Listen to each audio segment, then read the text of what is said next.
పరిశుద్ధుడైన తండ్రి అని పిలుచుకునే గొప్ప భాగ్యాన్ని మీరు వాకిచ్చినందుకు వందనాలు తండ్రి. ఈ ఉదయకాలంలో మమ్మల్ని ఆయుష్కాలంతో నిలబెట్టారు అంటే మీ పని ఇంకా ఉంది అని మేము గుర్తిరిగి మీకోసం మా బ్రతుకులు మా జీవితాలను కట్టుకునే గొప్ప అవకాశాన్ని ఇస్తారని నమ్ముతున్నాం తండ్రి. మీ కుమారుని నిలబెట్టి ఆయన ద్వారా వాక్య ధ్యాన గ్రంథంలో నుండి మాకు మీ మాటలు వినిపింపజేసినందుకు వందనాలు తండ్రి. వాటి ప్రకారంగా మా జీవితాలను కట్టుకొని గొప్ప ధన్యతను మీరు ఇస్తారని నమ్ముతున్నాం తండ్రి. చదివిన కుమారుని దీవించండి, ఆశీర్వదించండి. మీ చిత్తమైతే ఆయన మీ పనిలో వాడుకుంటారని నమ్ముతున్నాం తండ్రి. ఇప్పుడు మీ పిల్లలుగా మమ్మల్ని పంపించిన మీరు మా కొరకు రాయించిన జ్ఞాన వాక్కుల్లో నుండి కొన్ని మాటలు మేము ధ్యానిస్తుండగా మీ పరిశుద్ధాత్మ సహాయాన్ని దయచేస్తారని నమ్ముతూ ఈ ప్రార్థన మీ కుమారుడు మా రక్షకుడైన యేసుక్రీస్తు వారి పేరిట అడుగుచున్నాను తండ్రి. ఆమేన్. ఈరోజు లేఖనాలను చదివితే మనకి ఏమొస్తుందో ఒకసారి ధ్యానించుకుందాం. యెషయా గ్రంథము 34వ అధ్యాయము 16వ వచనంలో ఒక మాట ఉంటుంది. యెషయా గ్రంథము 34వ అధ్యాయము 16వ వచనం. యెహోవా గ్రంథమును పరిశీలించి చదువుకొనుడి అంటున్నాడు. మనం చదువుతున్న గ్రంథం ఏది? యెషయా గ్రంథము. యెషయా గ్రంథం అయినప్పటికీ కూడా యెషయా గారు ఈ గ్రంథాన్ని ఏమంటున్నాడు?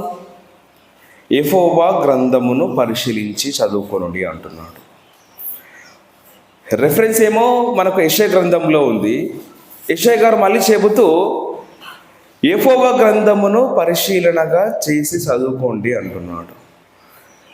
అంటే మనుషులు ఈ భూమిపైన వారి పుస్తకాలు రాసినప్పటికీ కూడా ఈ మాటలన్నీ ఎవరివి అని మన దీన్ని బట్టి అర్థమవుతుంది అంటే దేవుని మాటలంట. యేసయ్య గారు రాసిన, మత్తయ్య గారు రాసిన, మార్కు గారు రాసిన, లూకా గారు రాసిన, ఆది ఖండాన్ని రాసిన మోషే గారైనా పర్లేదు, మిగిలిన ప్రవక్తలైనా పర్లేదు, ఎవరైనా పర్లేదు, ఈ గ్రంథము ఎవరిది అని చెప్తున్నారంటే దేవుని గ్రంథం.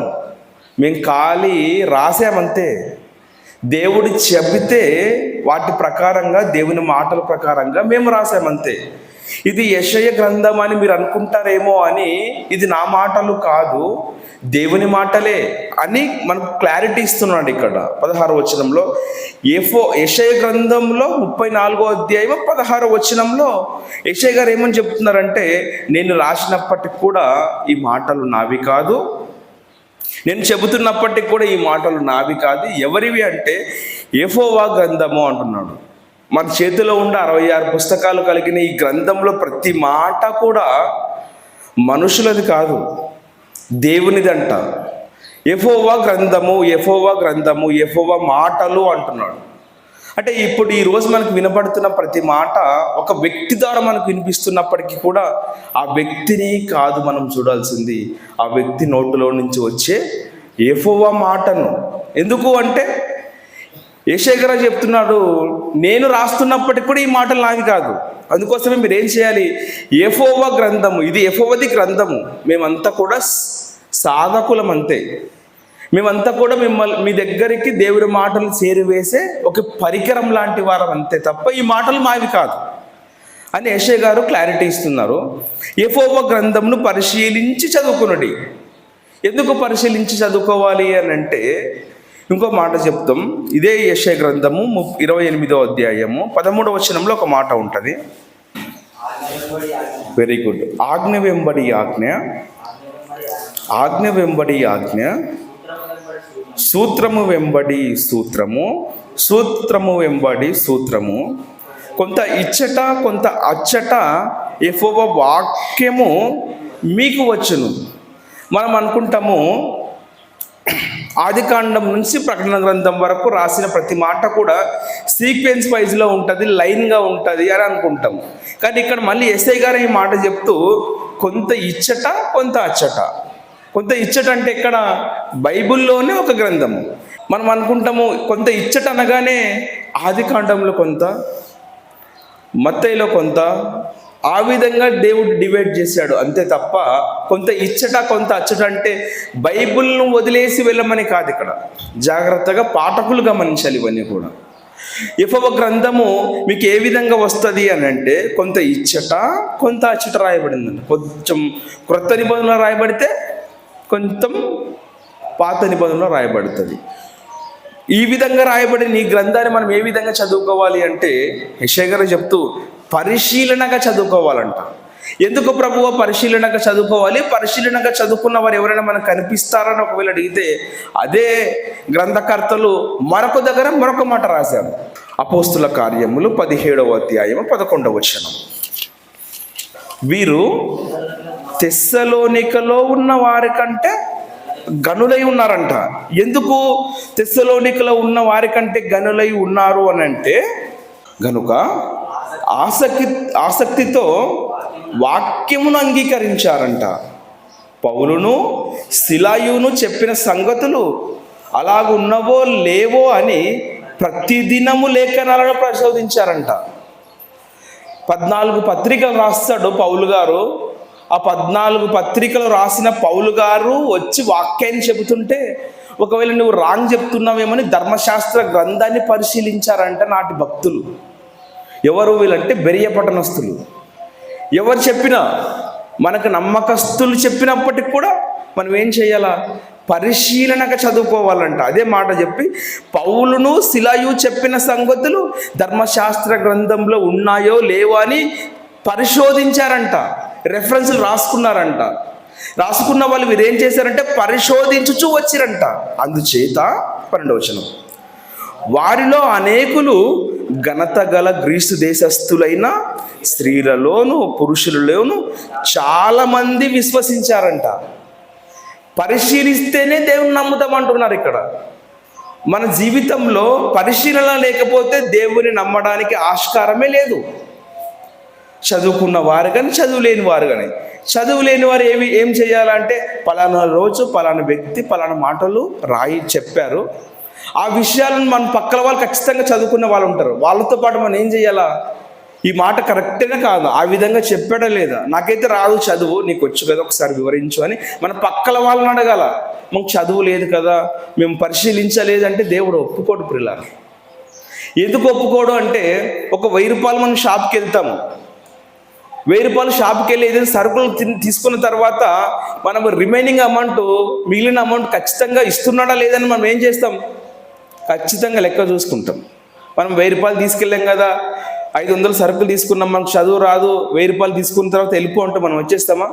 అలా కాదు. డబ్బుల దగ్గర మాత్రం మనం యుక్తిగా ప్రవర్తిస్తాము. కానీ దేవుని వాక్యం దగ్గరకు వచ్చేసరికి యుక్తిగా ప్రవర్తించాలంటున్నాడు. మీకు చదువు రాకపోయినా పర్లేదు, పక్కల వాళ్ళని అడిగి ఖచ్చితంగా నేర్చుకోవాలి. చెప్పేశారు వదిలేసామన్నది కాదు. బెరియా పట్టణస్థులు అలా చేయలేదు. 12వ వచనంలో వారిలో అనేకులు ఘనత గల గ్రీసు దేశస్థులంట. ఘనత గల గ్రీసు దేశస్థులంట. ఏదో టైం పాస్కి వచ్చి వాళ్ళు వాక్యాన్ని చదవలేదు. ఘనత, వాళ్ళకు గొప్ప కీర్తి ఉందంట గ్రీసు దేశస్థులకి. వాళ్ళు ఏం చేశారంటే స్త్రీలు కూడా వచ్చారంట. ఈరోజు మనం ఏ విధంగా అయితే స్త్రీలు గొప్పగా వస్తున్నారో ఆ రోజు కూడా స్త్రీలు వచ్చారంట, పురుషులు కూడా వచ్చారంట. వాళ్ళు ఎంతమంది అంటే నంబర్ లేదంట, చాలా మంది విశ్వసించారు అని మాట ఉంది. సంఖ్య లేకుండా దేవుని వాక్యాన్ని విని దేవుని వాక్యాన్ని పరిశోధించి దేవుని వాక్యాన్ని ఏం చేస్తున్నారు వాళ్ళు ప్రతిరోజు? అలాగున్నవో లేవో అని లేఖనాలను పరిశోధించారంట. ఎందుకు ఇంత కష్టం, ఎందుకు లేఖనాలను పరిశోధించాల్సిన అవసరం ఎందుకు వచ్చిందని మళ్ళొకసారి అడిగితే మనకు వేరే గ్రంథకర్త వేరొక మాట చెప్తున్నాడు. యోహాను సువార్త 5వ అధ్యాయము 39వ వచనం, లేఖనముల యందు మీకు నిత్య జీవము కలదు అంట. తర్వాత తలంచుచు వాటిని పరిశోధించుచున్నారు. ఈరోజు మనము యెషయా గారు చెప్పారు కదా, కొంత వాక్యం మీకు అక్కడ వస్తుంది, కొంత వాక్యం మరొక దగ్గర వస్తుంది. ఈ వాక్యం అక్కడ ఇక్కడ ఉన్న ఈ వాక్యాన్ని ఏం చేయాలంటే పరిశోధించాలంట. ఎవరైనా పరిశోధించారా? చరిత్రలో మనం ఒకసారి చూస్తే బెరియా పట్టణస్థులు పరిశోధించారంట. ఆ బెరియా పట్టణస్థులలో గ్రీసు దేశస్థులు ఉన్నారంట. వారు ఏ విధంగా ఉన్నారంటే చాలా గొప్ప కీర్తి కలిగిన వారు ఉన్నారంట. చదువులో గొప్ప కీర్తి, డబ్బులో గొప్ప కీర్తి, భూములో గొప్ప కీర్తి, జనబలంలో గొప్ప కీర్తి కలిగిన వారే దేవుని వాక్యాన్ని పౌలు శిలయు చెప్పిన వాక్యాలను పరిశోధించారంట వాళ్ళు. ఎందుకు అంతగా పరిశోధించాల్సిన అవసరం ఏముంది అంటే, ఎందుకు పరిశోధించారు అంటే, లేఖనాలలోనే నిత్య జీవం ఉందంట, లేఖనాలలో పరలోకం ఉందంట. పరిశోధనతో మనకి ఏమి దగ్గరకు వస్తుంది? పరలోకాన్ని దగ్గరికి వెళ్తున్నాం మనం అంతా కూడా. ఇలా చెప్పేస్తున్నారు వెళ్ళిపోవడం కాదు, మనం అంతా కూడా ఏం చేయాల? పరిశోధించాలంట. పరిశోధించిన వారిలో బెరియ పట్టణస్థులు ఉన్నారంట, అందులో గ్రీసు దేశస్థులు ఉన్నారంట, స్త్రీలు ఉన్నారంట, పురుషులు ఉన్నారంట. వారి సంఖ్య చూస్తే, సంఖ్య అక్కడ మెన్షన్ చేయలేదు దేవుడు, సంఖ్యను రాయలేదు అక్కడ దేవుడు. చాలా మంది ఘనత గల స్త్రీలు పురుషులు ఉన్నారంట. ఇంత కష్టం మీకు ఎందుకు వచ్చిందంటే, పరలోకం అన్నది లేఖనాల పరిశోధనలోనే ఉంది. అది ఉదయమా, మధ్యాహ్నమా, సాయంకాలమా, రాత్రినా, మనము దేవుని వాక్యాన్ని, దేవుని బైబిల్ గ్రంథాన్ని పరిశీలిస్తే పరలోకం దగ్గరగా ఉంది. పరిశీలనలో మాత్రమే పరలోకం ఉంది. మన పేరు గొప్ప చెప్పుకోవడంలో పరలోకం లేదు. యెషయా గారు ఈ గ్రంథాన్ని రాసినప్పటికీ కూడా ఈ గ్రంథం నాది కాదు, యెహోవాది అని చెబుతున్నాడు. మనం ఎంతవరకు ఉన్నా కానీ సమాచారాన్ని తీసుకువెళ్ళే సువార్థికులం మాత్రమే. మనం ఎంత గొప్ప కీర్తి ఉన్నప్పటికీ కూడా దేవుని గ్రంథం దగ్గర, దేవుని మాటల దగ్గర, దేవుని వాక్కుల దగ్గర మనమంతా ఎవరం? నరమాతృలైన మనుషుల మాత్రమే. ఈ మాటలు మనం గుర్తించుకుందాం, ముగించుకుందాం పిల్లలు. పరిశుద్ధుడైన తండ్రి, మీరు మా కొరకు రాయించిన బైబిల్ గ్రంథంలో నుండి కొన్ని మాటలను మేమంతా కూడా చర్చించాం తండ్రి. లేఖనాలను ఎందుకు పరిశోధించాలి అంటే, వాటిలో పరలోకం ఉంది కనుకని నాటి ఉన్న భక్తులు, ప్రవక్తలు, రాజులు సైతం పరిశోధించారు తండ్రి. వారికంటే మేము అలుపులం తండ్రి.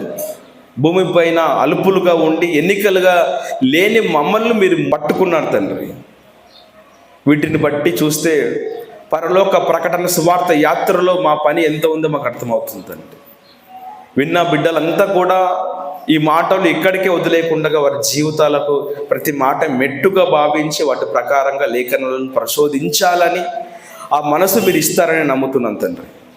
వచ్చిన ప్రతి బిడ్డను దీవించండి తండ్రి. మేము ఈ ప్రార్థన ముగించుకొని వెళుతుండగా ఎటువంటి సాతాను శోధన గురి కాకుండా మీ కాపుదలలో మమ్మల్ని ఉంచండి తండ్రి.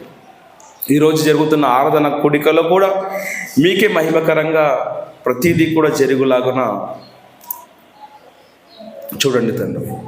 ఈ ప్రార్థన మీ కుమారుడు మా రక్షకుడైన యేసుక్రీస్తు వారి పేరిట అడుగుచున్నాను తండ్రి. ఆమేన్.